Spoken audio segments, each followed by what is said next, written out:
کیا جاتا ہے، تو ہر مسلمان بھائی کو چاہیے کہ روزانہ کم از کم 300 مرتبہ درود شریف پڑھے۔ اس میں بڑا درود پڑھنا ضروری نہیں ہے، چھوٹا درود بھی پڑھ لیں گے تب بھی 300 کی گنتی اگر پوری ہو جاتی ہے تو پھر سبحان اللہ اس کے لیے جو ہے یہ برکتیں نصیب ہوتی ہیں۔ یہ ادھر کی گیٹ بند کر دیں، دھواں آ رہا ہے ادھر سے۔ ایک مرتبہ مل کر بآواز بلند درود شریف لیجیے، اللہم صلی علی سیدنا و مولانا محمد وعلی آل سیدنا و مولانا محمد مبارک وسلم، صلاۃ و سلام علیک یا سیدی یا رسول اللہ صلی اللہ تعالی علیہ وسلم۔ محترم بھائیوں، انشاءاللہ تبارک و تعالی آج انسان کی جب موت ہوتی ہے تو اس وقت مسلمان کو کیا کرنا چاہیے، اس کے اوپر انشاءاللہ کچھ عرض کرنے کی کوشش کروں گا کہ جیسے کسی کا انتقال ہو رہا ہے، موت کا وقت آ گیا، انتقال ہو رہا ہے، تو انتقال کے وقت پر فرمایا گیا کہ جب کسی کا انتقال ہو رہا ہو تو اس کے پاس بیٹھ کر یاسین شریف پڑھنا چاہیے، سورہ رعد پڑھنا چاہیے، سورہ یاسین، سورہ رعد پڑھنا چاہیے، اور بلند آواز سے کلمہ شریف پڑھنا چاہیے، لا الہ الا اللہ محمد رسول اللہ، لا الہ الا اللہ محمد رسول اللہ صلی اللہ علیہ وسلم۔ اس کے پاس بیٹھ کر کلمہ شریف کا ورد کرنا چاہیے۔ یہ نہ کہیں کہ کلمہ پڑھ لو، کلمہ پڑھ لو، یہ نہیں کہنا چاہیے، بلکہ یہ کہنا چاہیے کلمہ شریف خود پڑھنا چاہیے، تاکہ خود پڑھنے سے اس بندے کو بھی، اس کی زبان پر بھی کلمہ شریف جاری ہو جائے۔ یہ دھواں باہر کر دیجیے، دھواں باہر کر دیجیے،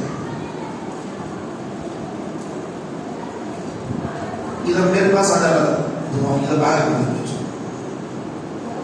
محترم بھائیوں، آدمی اس وقت بڑی سخت تکلیف میں ہوتا ہے، اس کی روح نکلنے کا وقت ہے، بڑی تکلیف کا وقت ہے، تو ایسے وقت پر اس کو جو ہے کلمہ پڑھو کہنے کے بجائے خود کلمہ شریف کی کا ورد شروع کر دے، لا الہ الا اللہ محمد رسول اللہ صلی اللہ علیہ وسلم، اس طرح کہنا چاہیے۔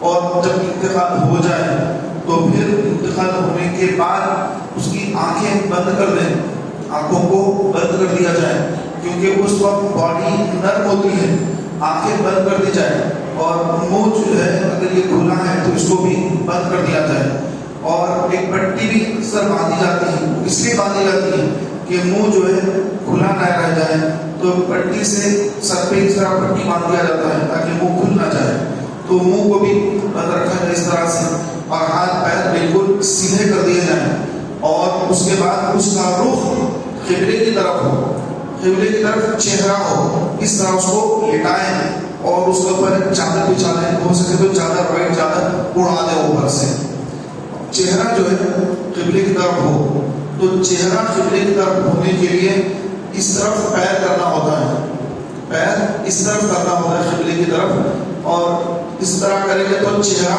قبلے کی طرف ہو جاتا ہے، اور اس کے بعد وہاں پر جو ہے خوشبو کی اگربتی وغیرہ لگاتے ہیں اکثر، تو لگا سکتے ہیں، بالکل جائز ہے، اور ہو سکے تو وہاں پر بیٹھ کر کلام اللہ کا کلام وغیرہ بھی پڑھا جا سکتا ہے، تھوڑا سا گیپ رکھ کر وہاں پر تلاوت کلام پاک اور ذکر و درود وغیرہ میں مشغول ہونا چاہیے، اور سارے لوگوں کو اطلاع کر دینا چاہیے کہ فلاں کا انتقال ہو گیا ہے۔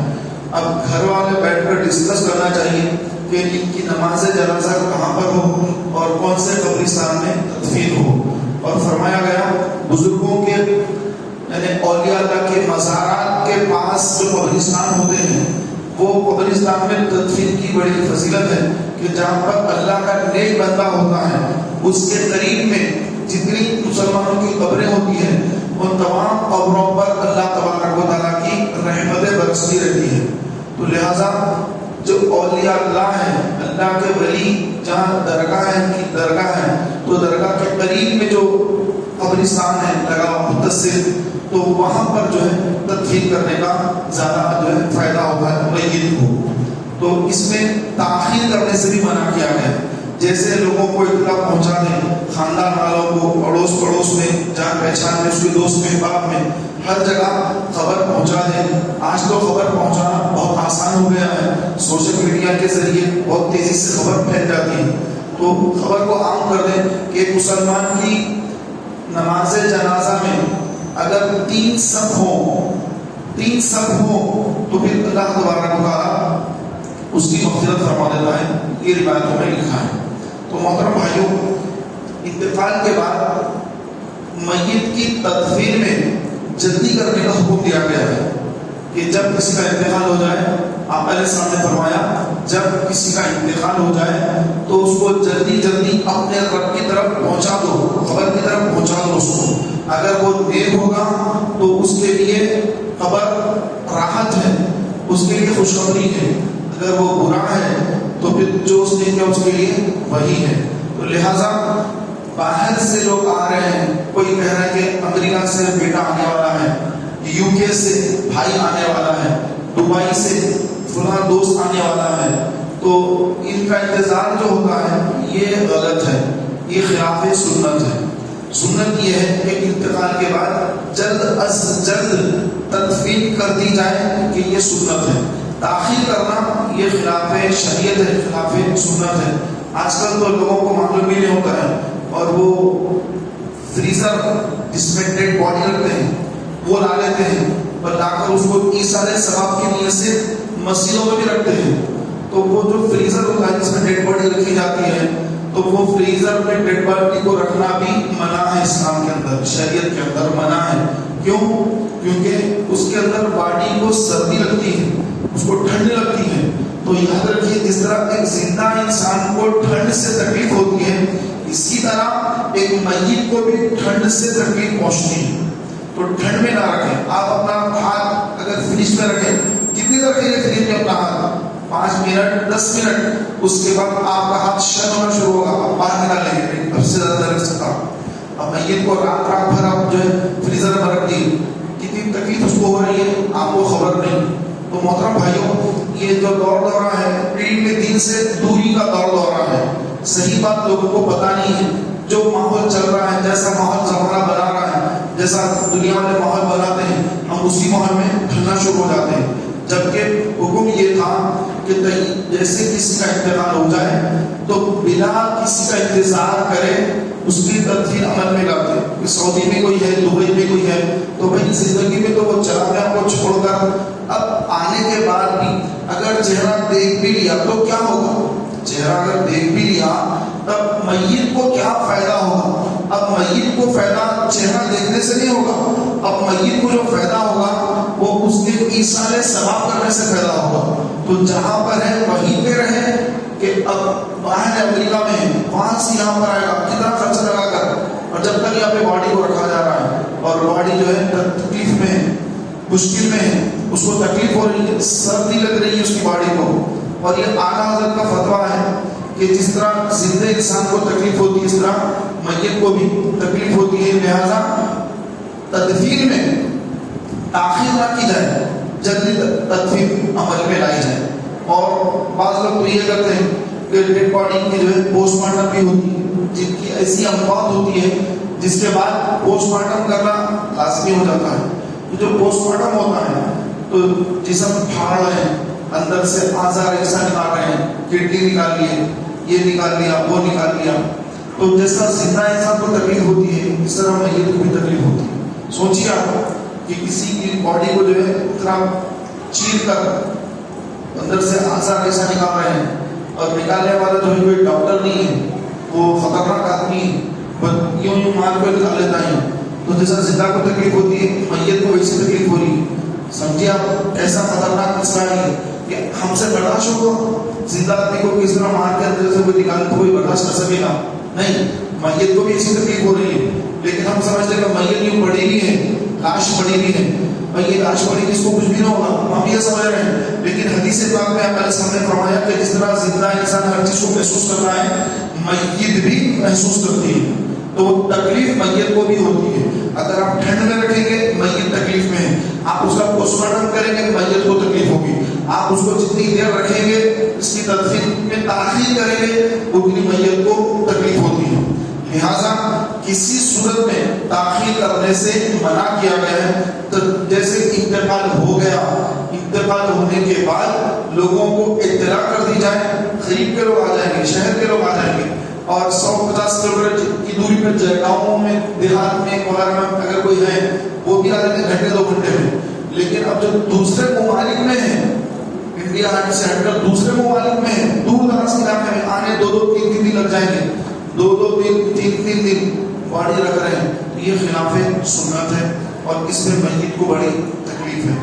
فرمایا گیا کہ اس کا جو غسل ہے، غسل دینا، تو یہ غسل عین سنت کے مطابق دینا، غسل اس پر میت کو ثواب ہے کہ غسل سنت کے مطابق دے. اور غسل دینے کے بعد جب جنازہ لے کر نکلتے ہیں تو جنازہ لے کر نکلنے کے بعد پہلے کے دور میں کوئی تسبیحات نہیں پڑھی جاتی جیسا ابھی پڑھتے ہیں، سبحان اللہ الحمدللہ لا الہ الا اللہ اکبر، اس طرح پڑھتے ہیں. پہلے اس طرح تکبیرات نہیں پڑھی جاتی، لوگ خاموش رہ جاتے تھے.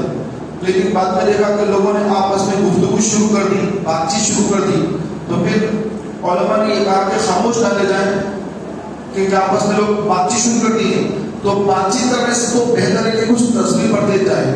تو جب سے یہ رائج ہوا کہ یہ تسبیح پڑھی جاتی ہے، بعض جگہ درود و سلام بھی پڑھا جاتا ہے، بعض جگہ نعتیں پڑھتے ہوئے جنازے کو لے جایا جاتا ہے. ہمارے پاس حیدرآباد دکن میں یہاں پر جو ہے یہ تسبیح پڑھی جاتی ہے، سبحان اللہ والحمدللہ ولا الہ الا اللہ واللہ اکبر. تو یہ ایک انداز میں پڑھتے ہیں تو وہ پڑھتے ہوئے لے جاتے ہیں. تو یہ لے جانا بھی جائز، اگر نہ پڑھے تب بھی کوئی گناہ گار نہیں ہوگا. اور فرمایا کہ جب قبرستان میں لے جاتے ہیں میت کو، نماز جنازہ پڑھتے ہیں، پہلے نماز جنازہ کے بارے میں فرمایا گیا کہ نماز جنازہ میں 4 تکبیرات کا پڑھنا فرض. اللہ اکبر پہلی مرتبہ، دوسری مرتبہ صرف زبان سے کہتے ہیں، ہاتھ نہیں اٹھاتے ہیں. 4 تکبیرات کہنے کے بعد سلام پھیر دیا جاتا ہے، السلام علیکم ورحمۃ اللہ. پہلے ہاتھ چھوڑیں، اس کے بعد سلام پھیر دیں، اس کے بعد مغفرت کی دعا کریں. اب اگر کسی کو جنازے کی دعا یاد نہ ہو تو فرمایا گیا کہ وہ کوئی بھی دعا معصورہ پڑھ سکتا ہے. جیسے نماز میں التحیات کے بعد درود ابراہیم پڑھتے ہیں، درود ابراہیم کے بعد دعائیں معصورہ پڑھی جاتی ہیں. تو جو دعائیں معصورہ ہیں اگر وہ بھی پڑھ لے تو اس کی نماز جنازہ کی دعا درست ہو جائے گی. لیکن بہتر ہے کہ جو دعا احادیث مبارکہ میں آئی ہے وہی دعا یاد کر لے اور اس دعا کو پڑھے. جب تک وہ یاد نہیں ہوتی دوسرے سے کام چلائیں. تو محترم پیارے بھائیوں، اب دیکھیں انتقال ہو گیا، نماز جنازہ بھی ہو گئی. اب نماز جنازہ کے بعد میں اب جو ہے میت کو قبرستان لے جایا جا رہا ہے. تو قبرستان جب لے جاتے ہیں تو قبرستان جانے کے بعد اکثر وہاں پر قبروں کو کھدل کر، قبروں پر سے گزر کر لوگ جاتے ہیں. تو ایسا نہ ہو بلکہ قبروں کو کھدلا نہ جائے، قبروں کے اوپر پیر نہ رکھا جائے، احتیاط کے ساتھ جانا چاہیے. لیکن آج کل دیکھا جا رہا ہے قبرستانوں کے اندر ساری قبریں بنی ہوئی ہیں، راستہ چلنے کے لیے راستہ ہی نہیں ہے. لاکھوں والا قبروں کے اوپر سے جانا پڑے گا، ایسے حالات بن رہے ہیں یہاں پر. تو کوشش یہ کریں کہ کسی قبر پر پیر نہ پڑے، حد تک مقدور کوشش کریں کسی قبر پر پیر نہ پڑے. اور جب قبرستان میں داخل ہو تو قبرستان والوں کو سلام کہیں، السلام علیکم یا اہل القبور یغفر اللہ لنا ولکم انتم سلفون ونحن بالآخر. اس کی دعا پڑھ کر یعنی سلام پڑھ کر پھر درود شریف پڑھے. اور اس کے بعد قبرستان میں دنیاوی بات چیت کرنا، ہنسنا یہ منع ہوتا ہے. قبروں پر بیٹھنا، قبروں پر چلنا یہ منع ہوتا ہے. قبروں پہ ٹھہرنا یہ منع ہوتا ہے. قبرستان جائیں تو وہاں سے عبرت حاصل کریں کہ ایک ایسی جگہ ہے کہ یہاں پر ایک دن ہر ایک کو آنا ہے، اور یہ جگہ پر ایک مرتبہ جو آتا ہے یہاں پر جب اس کو تدفین کر کے لوگ چلے جاتے ہیں، صبح قیامت تک اس کو وہیں پہ رہنا ہے. تو یہ عبرت کی جگہ ہے، نہ کہ ہنسی مذاق، نہ کہ کوئی اور فضول کوئی کرنے کی، بلکہ عبرت حاصل کریں کہ اللہ نے مجھے موقع دیا ہے، اس کا وقت ختم ہو گیا لیکن اللہ نے مجھے چانس دیا ہے، مجھے موقع دیا ہے. اب میں یہاں سے نکل کر، قبرستان سے نکل کر میں اللہ تعالیٰ کی رضا والے کام کروں گا، عبادت کروں گا، اللہ کو راضی کروں گا، اپنے دامن کو گناہوں سے بچاؤں گا. اس طرح عبرت حاصل کرے میت کو دیکھ کر. یہ نہ سمجھے کہ اس طرح کہ میں میت میں دیکھتا ہی رہوں گا, میری موت کبھی نہیں ہوگی, ایسا نہ سوچے, بلکہ عبرت حاصل کرے ایک دن میرے ساتھ یہ سب کچھ ہونے والا ہے, میری اہلیہ بیوہ ہوگی, میرے بچے یتیم ہوں گے, اور اپنے بھائی بہن دوست احباب سب کو چھوڑ کر مجھے ایک تک و تاریخ گڑھے میں لوگ اتار کر چلے جائیں گے, اور اس کے بعد پھر پلٹ کے آنے والے بہت کم ہوتے ہیں کہ جو آ کر قبر پر فاتحہ پڑھے. تو الغرض محترم بھائیوں, قبرستان جب آتے ہیں تو میت کو جب قبر کو اتارتے ہیں تو بعض لوگ وہاں پہ جو جمع ہو جاتے ہیں اور ہر ایک کے مشورے ہوتے ہیں, کوئی کہتا ہے یہ کرو, کوئی کہتا ہے یہ کرو, جبکہ اس کو خود کو پتہ نہیں ہوتا کہ کرنا کیا ہے, لیکن وہ پھر نہ کچھ بولتا ہے.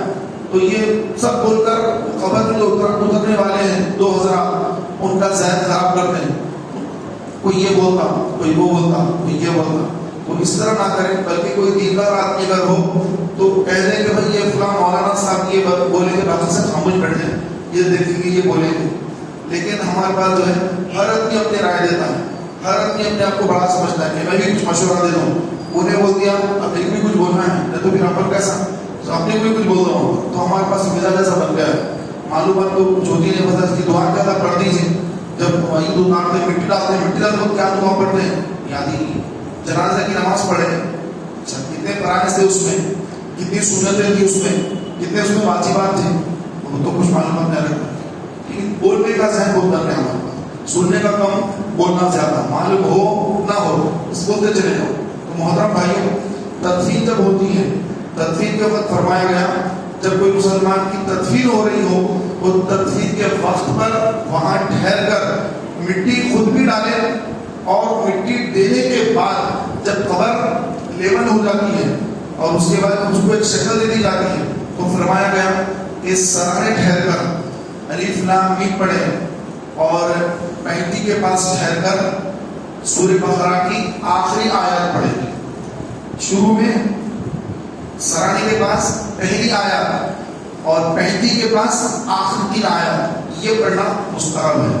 اور اس کے بعد قبر پر اذان کہنا یہ بھی بہت پیاری جو ہے, یہ اچھا طریقہ ہے, کیونکہ آقا علیہ الصلوۃ والسلام نے فرمایا کہ جب تم میت کو قبر میں اتارتے ہو تو وہاں اس کو گھبراہٹ ہوتی ہے, وہ گھبراتا ہے.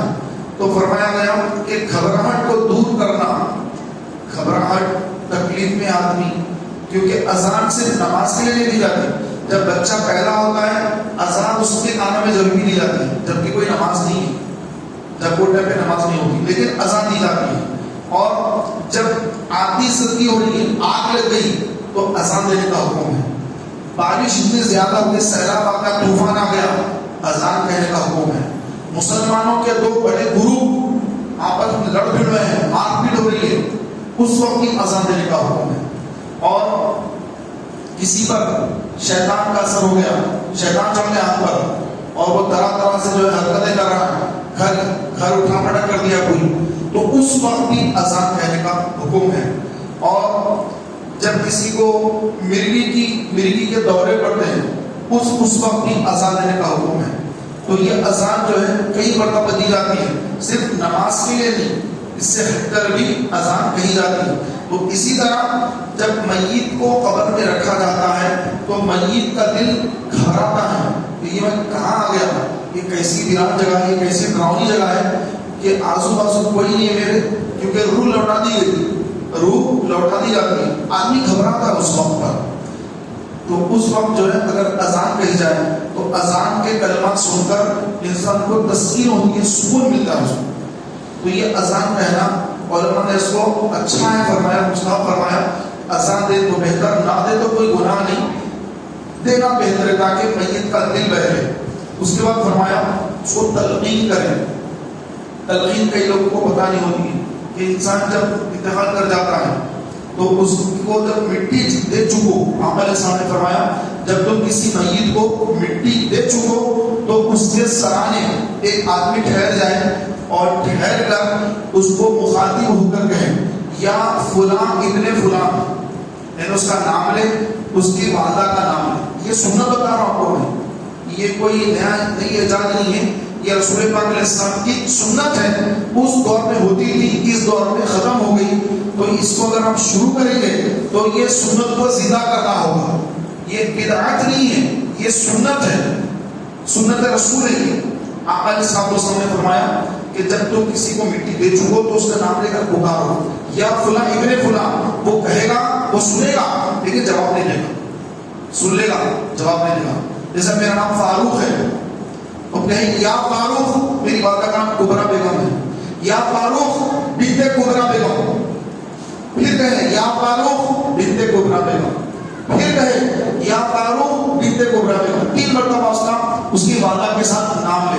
آقا علیہ السلام نے فرمایا پہلی مرتبہ جب تم کہو گے وہ سنے گا، جواب نہیں دے گا. دوسری مرتبہ جب تم کہو گے تو وہ اٹھ کے بیٹھ جائے گا. اور تیسری مرتبہ جب تم اس کا نام لے کر کہو گے تو وہ کہے گا جو تمہیں سنائی نہیں دیتا ہے، وہ کہے گا کہ اللہ تجھ پہ رحم کرے، مجھے کچھ وصیت کر، نصیحت کر، کچھ ارشاد فرما، کچھ بتا. تو اس کے بعد 3 مرتبہ ہم جب یہ اس کا نام ہمارے والدہ اس کا نام لیں گے اور اس کے بعد یہ کہیں گے کہ یاد کر تیرا رب اللہ ہے، تیرا رب اللہ ہے، تیرا دین اسلام ہے، تیرے نبی محمد صلی اللہ علیہ وسلم ہے، اور تیرا امام قرآن ہے. یہ 4 باتیں، تیرا رب اللہ ہے، تیرا دین اسلام ہے، تیرے نبی محمد ہے صلی اللہ علیہ وسلم، اور تیرا امام قرآن ہے. یہ 4 چیزیں میت کو بتائی جائے اور پھر وہاں سے رک جائے. بجتا بتا دیں یہ تلقین ہو گئی. تو فرمایا علیہ السلام نے کہ جب کسی میت کو تلقین کی جاتی ہے تو اللہ کے فرشتے جو اس کا امتحان لینے آ رہے ہیں، نکیرین منکر نکیر، یہ دونوں ایک دوسرے کا ہاتھ پکڑ کر کہتے ہیں چلو واپس، چلو واپس. اس شخص سے کیا سوال کریں جس کی حجت اس کو لوگوں نے بتا دیا ہے، چلو واپس چلیں. دونوں ہاتھ پکڑ کر واپس چلے جاتے ہیں. تو یہ فرمایا گیا تلقین، یہ سنت مبارکہ ہے. تو اس کی جو ہے اتنی زیادہ زبردست برکت ہے کہ جو میت ہے اس کی زبردست مدد ہے. لیکن ہمارے پاس وہ تلقین کا تصور ہی نہیں ہے کہ تلقین کس کو کہتے ہیں، کسی کو معلوم ہی نہیں ہے.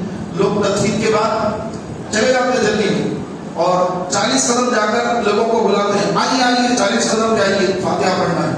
لیکن یہ نہیں پتا کہ آقا علیہ السلام نے یہ فرمایا کہ جب تم میں سے کسی کا انتقال ہو جائے تو میت کو تدفین کرنے کے بعد، مٹی دینے کے بعد اتنی دیر وہاں کھڑے رہو، وہاں میت کے پاس، قبر کے پاس موجود رہو جتنی دیر میں ایک اونٹ کو ذبح کر کے، نحر کر کے، یعنی اونٹ کو حلال کر کے اس کا گوشت لوگوں میں تقسیم ہو جائے، اتنی دیر تک قبر کے پاس ٹھہرے رہو کہ اس کا دل بہتا رہے گا، اس کا دل بہے گا. ورنہ تنہا چھوڑ کے بچ جاؤ.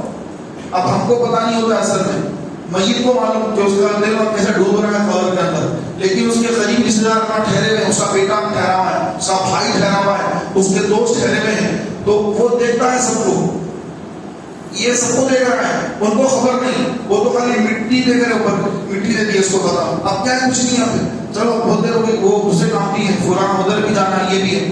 ان کو دنیا والوں کو یہ معلوم ہے کہ یہ کرنا ہے، لیکن میت وہاں پر وہ سب کو دیکھ رہا، ان کے قدموں کی آہٹ میت سنتی ہے. تو پیارے بھائیوں، ایک اونٹ کو نہر کر کے اس کا گوشت لوگوں میں تقسیم ہونا کتنا وقت درکار ہے، کتنا وقت لگے گا. اونٹ کو نہر کر کے گوشت کی بوٹیاں بنا کر اس کو تقسیم کرنے میں کتنا وقت لگے گا. ایک بکرا کاٹتے ہیں، گھروں میں بکرے کٹتے ہیں، بقرعید کے موقع پر خاص کر بکرا کٹا، کھال نکالے، اس کی صفائی کرے، 4 پیس کرے، اس میں چھوٹے چھوٹے پیس کرے، اب لوگوں کو تقسیم کر رہے ہیں. بکرے کو کتنا گھنٹہ لگا، کتنے گھنٹے لگے. ایک بیل کاٹا، بیل کو کتنے گھنٹے لگے. اب بیل سے بڑا اونٹ ہے، اونٹ کو نہر کر کے اس کی کھال نکالنا، اس کی ہڈی الگ کرنا، اس کے گوشت کو لوگوں میں تقسیم کرنا کتنا وقت لگے گا. اتنی دیر. آپ اندازہ لگائیے کہ بکرا 1 گھنٹہ 2 گھنٹے میں تو بکرے کو لگتا ہے، 2-3 گھنٹے بیل کو لگتے ہیں، کم از کم بتا رہا ہوں سے بڑھ کے لگ جاتے ہیں. اب اونٹ کو نہر کر کے اس کا گوشت تقسیم ہونا کم از کم 5-6 گھنٹے لگ جاتے ہیں. تو اتنا وقت ہے اصل میں, لیکن وہاں پہ ادھر کوئی ٹھہرتا نہیں. بس تدفینیوں کی فاتحہ پڑھی, اگر امام صاحب نے فاتحہ ذرا لمبی کر دی تو لوگ آمین بولنا چھوڑ دیتے ہیں, جلدی ختم کر پائیں, آمین بولنا بند کر دیتے ہیں تاکہ وہ سمجھتا ہے کہ کوئی عوام بور ہو رہی ہے. تو اتنی جلدی ہمارے پاس ہوتی ہے کہ میت کی لمبی دعا کو بھی برداشت کرنے تیار نہیں ہوتے, چاہتے کہ جلدی نکل جائیں, بس 40 قدم پہ گئے, یوں فاتحہ پڑھی ختم.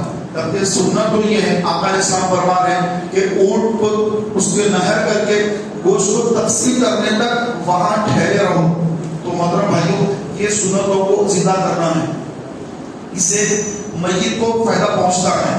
اور جب ہم مریں گے, ہم اس حال سے جب دو چار ہوں گے تو اللہ تعالیٰ ایسے لوگوں کو کھڑا کر دے گا جو ہمارے لیے وہاں پر اتنی دیر ٹھہرنے کا انتظام کر دیں گے کہ بھائی ٹھہر جاؤ یہاں پر, خالی بیٹھنے کے بجائے تلاوت کرے, اللہ تعالیٰ کا کلام پڑھے, یا نعت خوانی کرے, سلام پڑھے, درود شریف پڑھتے ٹھہر جائیں. چلو 4 گھنٹے 5 گھنٹے نہیں, کم از کم 2 گھنٹے ہی صحیح, 2 گھنٹے تو آدمی بیٹھ جائے وہاں پر, لیکن کوئی آج کل بیٹھتا نہیں ہے. محترم بھائیوں, تو یہ سنتیں ہیں, ان کو زندہ کرنے کا آقا علیہ السلام نے حکم دیا کہ جو میری سنت کو زندہ کرے گا فتنوں کے دور میں, جب سنتوں کو لوگ چھوڑ رہے ہیں, ایسے دور میں جو میری ایک سنت کو زندہ کرے گا, اللہ تعالیٰ اس کو 100 شہیدوں کا ثواب عطا فرمائے گا. جب جنازہ لے کے چلتے ہیں تو 40 قدم چلنے کا حکم دیا ہے کہ جو کسی مسلمان کے جنازے میں 40 قدم چلے گا, اللہ تعالیٰ اس کے 40 کبیرہ گناہوں کو معاف فرما دے گا. اللہ تعالیٰ سے دعا ہے مولا تبارک و تعالیٰ ہمیں میت کا انتقال کے بعد اس کے تمام مراحل میں سنت کو ملحوظ رکھنے کی توفیق عطا فرمائے.